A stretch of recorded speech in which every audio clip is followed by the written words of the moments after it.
नमस्कार दोस्तों, जय हिंद, जय Bharat. Welcome my YouTube channel CDRK Saini B.Ed classes. Today we will study feminism in India. जो आपका पेपर है जेंडर, विद्यालय और समाज, इस पेपर के अंतर्गत भारत में नारीवाद, फेमिनिज्म इन इंडिया, इस टॉपिक के बारे में हम चर्चा करेंगे। तो आप सब बने रहें हमारे साथ, हमारे YouTube चैनल के साथ। और यदि आप हमारे YouTube चैनल पर पहली बार आए हैं तो हमारे YouTube चैनल को सब्सक्राइब करें और पास ही बने बेल आइकन के बटन को दबा देवे, जिससे हमारे द्वारा जब भी कोई न्यू वीडियो अपलोड किया जाए या लाइव क्लास चलाई जाए तो उनके नोटिफिकेशन आपको मिल सके और आप हमारे चैनल के माध्यम से अच्छा अधिगम करते हुए अच्छी परीक्षा की आप तैयारी कर सके, अच्छा अधिगम आप प्राप्त कर सके। देखिए, जो भारत में नारीवाद, इससे पहले हमने नारीवाद के बारे में अध्ययन कर लिया है कि पूरे विश्व में नारीवाद की क्या पृष्ठभूमि रही, नारीवाद के उदय होने का मुख्य कारण क्या रहा और नारीवाद के कौन कौन से उद्देश्य हैं। तो आज जो हम भारत में नारीवाद इस विषय पर अध्ययन करने जा रहे हैं, इसमें जो भारतीय नारीवाद है, ये भारतीय नारीवाद के 3 चरण माने जाते हैं। भारत में नारीवाद का उदय 3 चरणों में हुआ। पहला माना जाता है 19वीं शताब्दी का मध्य समय, यूरोपीय उपनिवेशवादियों द्वारा सती प्रथा पर आलोचना। देखिए, जब 19वीं शताब्दी का जो मध्य का समय था, जब हमारा देश अंग्रेजों का गुलाम था, तो अंग्रेजों द्वारा जो भारत में जो सती प्रथा प्रचलित थी, यानी कि पति की मृत्यु हो जाने पर पति के साथ पति को गोदी में बैठाकर उसकी चिता में अपनी दाह लीला समाप्त कर लेती थी महिलाएं। तो ऐसी सती प्रथा की आलोचना अंग्रेजों ने की और इन्होंने सती प्रथा का विरोध किया और वहीं से सती प्रथा बंद हुई और वहीं से हमारे देश में नारीवाद का जो प्रथम चरण है उसका उदय हुआ। दूसरा चरण माना जाता है 1915 से। देखिए, 1915 के बाद का जो समय है वो सेकंड चरण नारीवाद का माना जाता है। इसके अंतर्गत जो गांधी जी है, गांधी जी द्वारा जो भारत छोड़ो आंदोलन चलाया गया, उस भारत छोड़ो आंदोलन में महिलाओं ने भाग लिया। देश को स्वतंत्रता दिलाने में पुरुषों के समान ही महिलाओं ने भी बराबर का योगदान दिया। तो वहीं से भारत में जो नारीवाद है उसका द्वितीय चरण प्रारंभ हुआ और हमारे भारत में जो नारीवाद का थर्ड चरण माना जाता है 1947 के बाद, जब हमारा देश स्वतंत्र हो गया।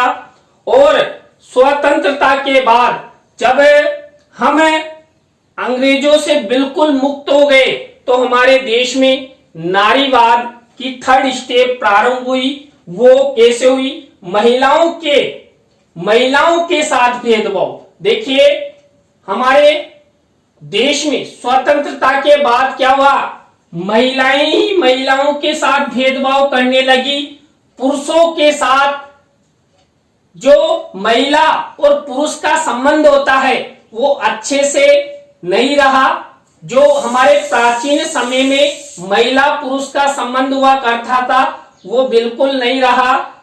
भारत में महिलाओं के साथ असमानताएं प्रारंभ हो गई। महिलाओं के साथ कई प्रकार की हिंसाएं की जाने लगी।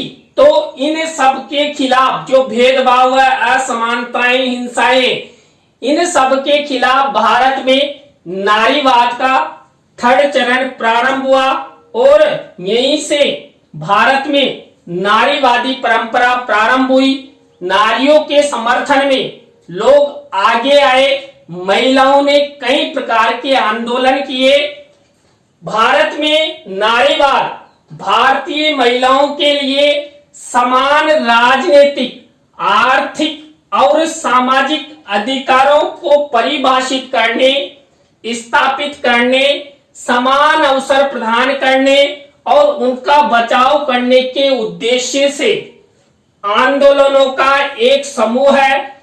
यह भारत के समाज के भीतर महिलाओं के अधिकारों की संकल्पना है। कौन? भारत में नारीवाद। देखिए, भारत में जो नारीवाद है, इस भारतीय नारीवाद के प्रमुख उद्देश्य क्या माने जाते हैं? जो भारत में राजनीतिक क्षेत्र में महिलाओं के साथ जो भेदभाव किया जाता है, असमानताएं की जाती है, महिलाओं को आर्थिक रूप से कमजोर बनाया जाता है, उस आर्थिक कमजोरी के खिलाफ महिलाओं ने संघर्ष किया। समान कार्य के लिए समान वेतन की वकालत की, संघर्ष किया। सामाजिक अधिकार, देखिए भारतीय समाज में जो महिलाओं के साथ भेदभाव होता है, असमानता होती है, महिलाओं के संबंध में जो नकारात्मक धारणाएं हमारे भारतीय समाज में प्रचलित है, उनके खिलाफ, और जो महिलाओं को जो समान अवसर हर क्षेत्र में प्राप्त होने चाहिए, उन सब के खिलाफ भारत में नारीवाद का उदय हुआ। भारतीय नारियों को जो अधिकार मिलना चाहिए, उन अधिकारों की प्राप्ति हेतु नारीवाद प्रारंभ हुआ। महिलाओं द्वारा एक पहल के रूप में नारीवाद स्वतंत्र रूप से महाराष्ट्र में महिलाओं के अधिकारों और शिक्षा के प्रमुखों का नेतृत्व करके स्वतंत्र रूप से शुरू हुआ। सावित्रीबाई फुले, जिन्होंने भारत में लड़कियों के लिए पहला स्कूल शुरू किया। देखिए, जो भारत में नारीवाद का जो आधुनिक उदय हुआ 1947 के बाद, उसमें जो बालिकाओं के साथ जो शिक्षा संबंधी भेदभाव किया जाता था, उस भेदभाव के खिलाफ जो महाराष्ट्र की जो प्रथम शिक्षिका है सावित्रीबाई फुले, उन्होंने बालिकाओं हेतु विद्यालय खोला और वहां पर बालिकाओं को शिक्षित करने का कार्यक्रम शुरू किया। लेकिन सावित्रीबाई फुले को भी इस क्षेत्र में कई प्रकार की समस्याओं का सामना करना पड़ा, लेकिन सावित्रीबाई फुले ने हार नहीं मानी और नारीवाद के संदर्भ में लगातार महिलाओं के उत्थान हेतु उनके समर्थन में लगातार कार्य करती रही। ताराबाई शिंदे 1850 से 1910 कार्यकर्ता, जिनका लिखा पुरुष स्त्री तुलना, देखिए उनका एक लेख लिखा था पुरुष स्त्री तुलना, आधुनिक भारतीय नारीवादी का पहला लेख माना जाता है।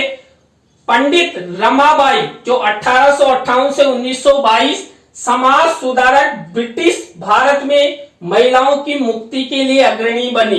देखिए, जो ब्रिटिश भारत था, उसमें जो पंडित रमाबाई है, उन्होंने भी नारीवाद के विषय में समर्थन किया। महिलाओं के साथ जो भारतीय समाज में जो असमानताएं, भेदभाव होते थे, महिलाओं के संबंध में जो गलत धारणाएं, नकारात्मक सोच भारतीय समाज में थी, उन सब के खिलाफ भारतीय समाज में नारीवाद के उदय का प्रमुख कारण माना जाता है। अब देखिए, यहाँ पर हम अध्ययन करते हैं भारत में नारीवाद के प्रमुख कारण, कि भारत में नारीवाद का उदय क्यों हुआ, क्या कारण रहे कि भारतीय महिलाओं ने एक आंदोलन का रूप लिया अपने अधिकारों की प्राप्ति हेतु। इसमें देखिए, पहला कारण वंशानुगत कानून। देखिए, जो हमारे भारतीय समाज में जो वंशानुगत कानून थे, यानी कि पितृसत्तात्मकता है, पुरुषों को अधिक सम्मान देना है, महत्व देना है, बालिकाओं या महिलाओं को केवल घर की चार दीवारी में ही सीमित करने के जो भारतीय परंपरा के कानून थे, उन्हें भारतीय परंपरा के जो वंशानुगत कानून थे, उन कानूनों के कारण भारत में नारीवाद का उदय हुआ। दूसरा कारण है पितृसत्तात्मकता। देखिए, भारतीय समाज पितृसत्तात्मकता का पक्षधर रहा है।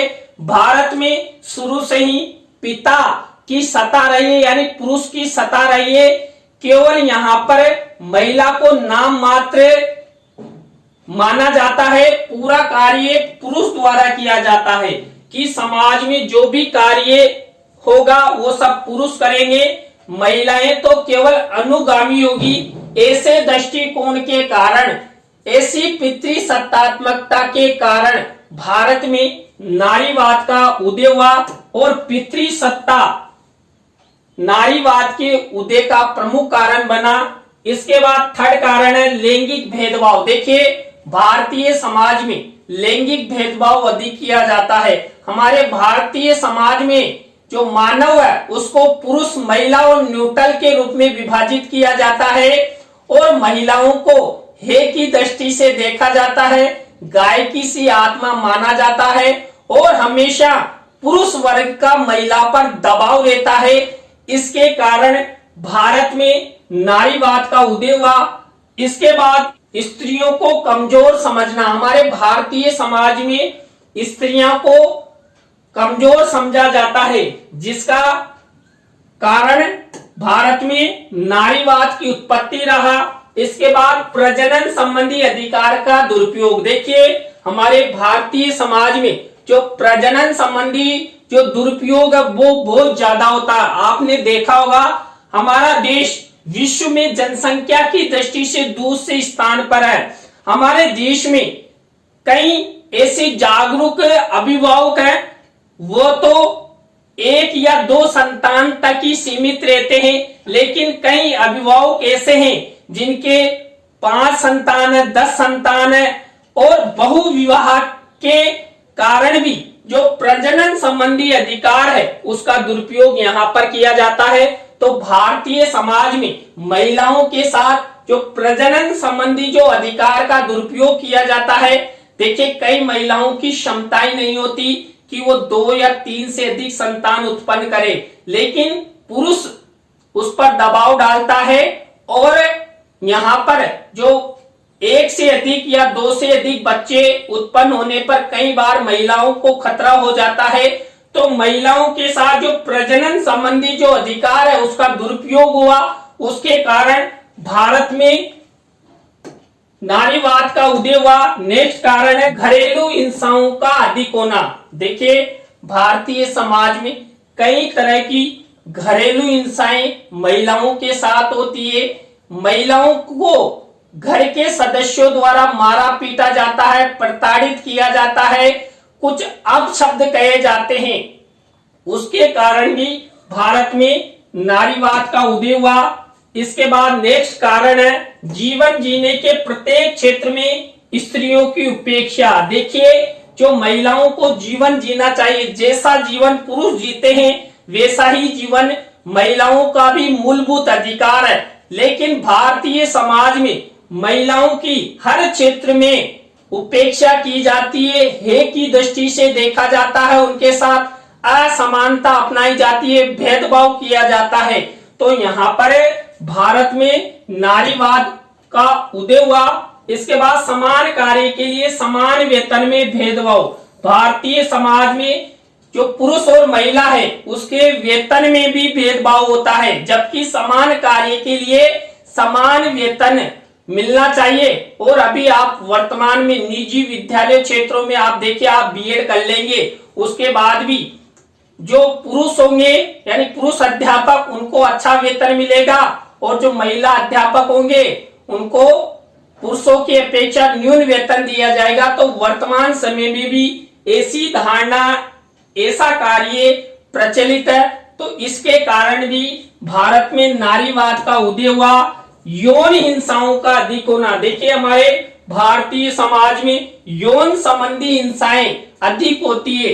महिलाओं को जो समाज कंटक है उनके द्वारा किसी भी प्रकार का कोई अनहोनी या कुकृत्य कर दिया जाता है जो उन्हें नहीं करना चाहिए, और कुकृत्य समाज को शोभा नहीं देता। भारतीय समाज के लिए ये शर्म का विषय होता है।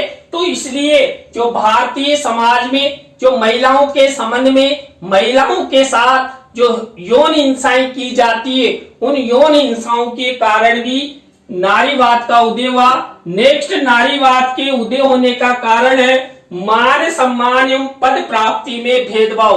देखिए, भारतीय समाज में जैसे पुरुषों को पद प्राप्त होता है, प्रतिष्ठा प्राप्त होती है, मान सम्मान प्राप्त होता है, उनकी तुलना में भारतीय महिलाओं को ना तो सम्मान मिलता है, ना अच्छा पद मिलता है, ना सम्मान मिलता है। उनके साथ केवल भेदभाव किया जाता है।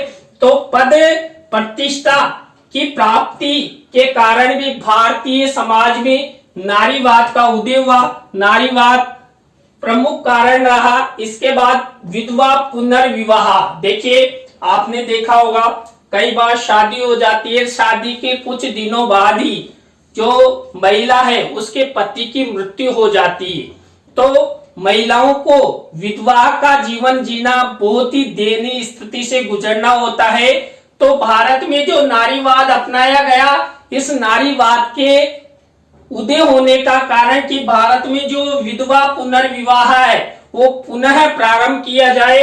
महिला के विधवा होने पर उन्हें अधिकार दिया जाए कि वो दूसरी शादी कर सके। देखिए, भारतीय समाज में पुरुषों को तो ये अधिकार प्राप्त है, लेकिन महिलाओं को भी होना चाहिए। और वर्तमान समय में विधवा पुनर्विवाह प्रारंभ हो गए हैं।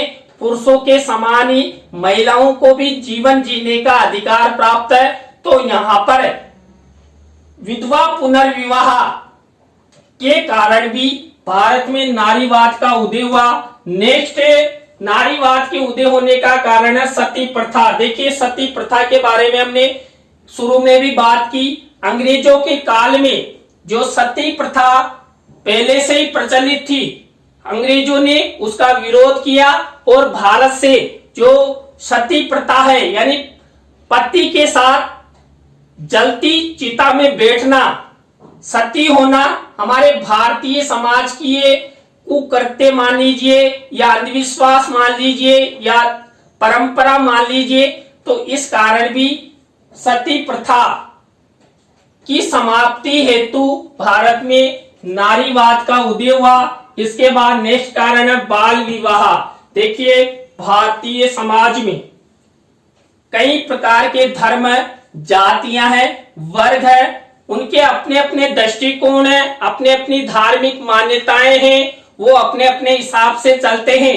तो भारत में जो बाल विवाह का प्रचलन अधिक है, हमारे भारतीय समाज के कई जो अभिभावक है ये सोचते हैं कि जो बालिका है उस बालिका के रजोधर्म यानी मासिक धर्म प्रारंभ होने से पहले ही उनकी शादी कर दी जाए। तो ऐसी नकारात्मक सोच के कारण जो बालिकाएं हैं उनका बाल विवाह हो जाता है। और फिर दिक्कत आती है कहां? प्रजनन संबंधी अधिकारों के दुरुपयोग में। छोटी उम्र में ही वो मां बन जाती है और जो मां का दर्द है या मां का जो पालन पोषण है, जो समझ है, उसमें विकसित नहीं हो पाती है। तो भारतीय समाज में बाल विवाह की समाप्ति भी नारीवाद का उदय का कारण बनी।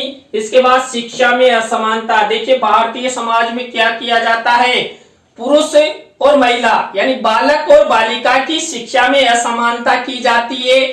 जो बालिकाएं चाहती है उनको नहीं मिलता है, जबकि जो बालक चाहते हैं कि मुझे उच्च शिक्षा ग्रहण करना है, परिवार वाले झट से राजी हो जाएंगे। लेकिन बालिकाओं के विषय में ऐसा सकारात्मक दृष्टिकोण अपनाया ही नहीं जाता है कि कुछ नहीं, यही पढ़ ले, पढ़ना तो पढ़, नहीं तो मत पढ़, नहीं तो आपको तो पराया धन माना जाता है लड़कियों को, तो शादी कर देंगे। तो ऐसे नकारात्मक दृष्टिकोण, शिक्षा में असमानता के कारण नारीवाद का उदय हुआ। इसके बाद धार्मिक प्रथाएं। देखिए, हमारे भारतीय समाज में कई प्रकार की ऐसी धार्मिक प्रथाएं हैं। उन धार्मिक प्रथाओं के अंत हेतु भी भारत में नारीवाद के अंत हेतु यानी नारीवाद का उदय हुआ। तो देखिए हमने ये 15 कारण ऐसे अध्ययन किए जो नारीवाद के कारण रहे, नारीवाद के उदय के कारण रहे। अब हम अध्ययन करते हैं भारतीय नारीवाद की विशेषताएं। देखिए यहाँ पर हम इसे परिणाम भी कह सकते हैं। जो भारत में नारीवाद का उदय हुआ उसका परिणाम भी इसे हम कह सकते हैं। इसमें पहला देखिए मत देने का अधिकार। देखिए जब भारत में नारीवाद का उदय हुआ, नारीवादी आंदोलन प्रारंभ हुआ, तो पुरुषों के समान महिलाओं को भी मत देने का अधिकार मिला। आज वर्तमान में पुरुषों के समान ही महिलाएं भी अपनी सरकार चुनती है, अपना स्वतंत्र वोट वो भारतीय सुशासन के लिए डालती है। तो यहाँ पर मत देने का अधिकार भारतीय महिलाओं को मिला। इसके बाद शिक्षा का अधिकार। देखिए भारतीय महिलाओं को शिक्षा का अधिकार मिला है। और आपने शिक्षा का अधिकार अधिनियम 2009 के बारे में तो सुन ही लिया है, पढ़ भी लिया है, हमारे चैनल पर भी उपलब्ध है। तो जो शिक्षा का अधिकार अधिनियम है वो बालकों के समान बालिकाओं को भी प्राप्त। तो यहाँ पर जो 6 से 14 साल की जो बालिकाएं हैं उन सबको शिक्षा का अधिकार बालकों के समान ही मिला हुआ है। इसके बाद सती प्रथा पर रोक। देखिए भारतीय समाज में जब नारीवाद का उदय हुआ और इस नारीवाद के कारण क्या हुआ, भारतीय समाज में सती प्रथा पर रोक लगी। यानी कि सती प्रथा को पूर्णतः भारतीय संविधान में कानूनन प्रक्रिया माना गया। ऐसा करता कोई पकड़ा जाता है तो वो सजा का हकदार माना जाएगा। इसके बाद बाल विवाह निषेध अधिनियम। देखिए हमारे भारतीय संविधान में बाल विवाह निषेध अधिनियम लागू किया गया है जिससे बालिकाओं की सुरक्षा हो सके, कम उम्र में उनकी शादी नहीं हो। और भारतीय समाज में विधवा पुनर्विवाह प्रारंभ किए गए हैं जिससे पुरुषों के समान जो महिलाएं हैं उनको भी विधवा होने पर जीवन जीने का अधिकार मिले, वो अपनी आकांक्षाएं, इच्छाएं, उद्देश्य पूर्ण कर सके। तो देखिए यहाँ पर भारत में जो नारीवाद का उदय हुआ उस नारीवाद के उदय के कारण ये सब परिणाम रहे। तो देखिए आज की क्लास में हमने भारत में नारीवाद के उदय होने के प्रमुख कारण और नारीवाद की विशेषताएं या परिणामों के बारे में अध्ययन किया। आज की क्लास आपको कैसी लगी कमेंट्स में हमें जरूर बताएं। यदि अच्छी लगी हो तो लाइक करें, कमेंट्स करें और दोस्तों इस लाइव क्लास के लिंक को आप अधिक से अधिक शेयर करें जिससे अधिक से अधिक प्रशिक्षणार्थियों को इस टॉपिक का लाभ हो। नए टॉपिक के साथ हम आपसे फिर मिलेंगे CDRK Saini B Ed classes YouTube channel पर। तो जय हिंद, जय भारत, राम राम साहब।